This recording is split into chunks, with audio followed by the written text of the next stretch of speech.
지난 17일 경기도 이천 쿠팡물류센터에서 발생한 화재가 아직도 진화되지 않고 있습니다. 오늘은 화재 현장에서 순직한 경기도 광주소방서 김동식 구조대장의 연결식이 열렸는데요.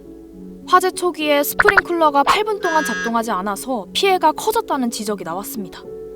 소방당국에 따르면 평소에 화재 경보가 잘못 울릴 때가 많아서 임의로 8분 정도 꺼놓은 것으로 보인다고 하는데요. 결국 이번에도 인재라는 뜻입니다.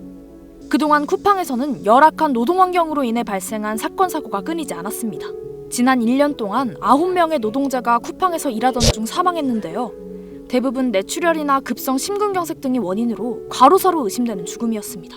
지병 없이 건강했던 20대 청년이 주 62시간가량을 일하다가 숨졌고 50대 여성 노동자는 영하 10도의 한파 경보에서 난방도 없이 핫팩 한 장에 의존해 일하다가 화장실에서 숨진 채 발견됐습니다.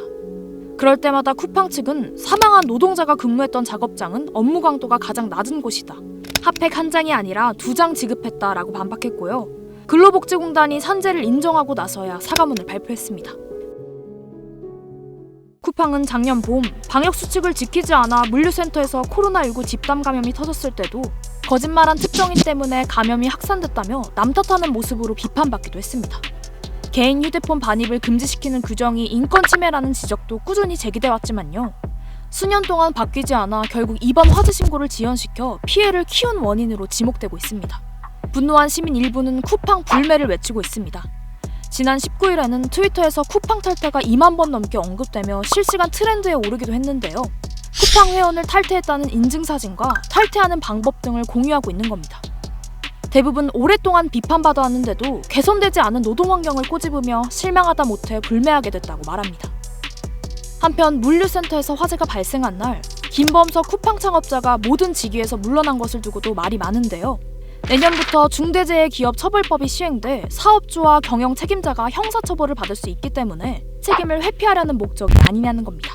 하지만 쿠팡 측은 이미 지난달 31일에 김 의장이 사임했고 발표된 날짜가 17일 뿐이라고 해명했습니다. 또 순직 소방관의 유가족을 평생 지원하고 화재로 일을 못하게 된 물류센터 직원들에게도 지원책을 마련하겠다고 발표했는데요. 지난 1분기 쿠팡은 4조 7천억 원이라는 사상 최대의 매출을 기록했습니다. 빠른 배송과 편리함으로 성장해온 쿠팡.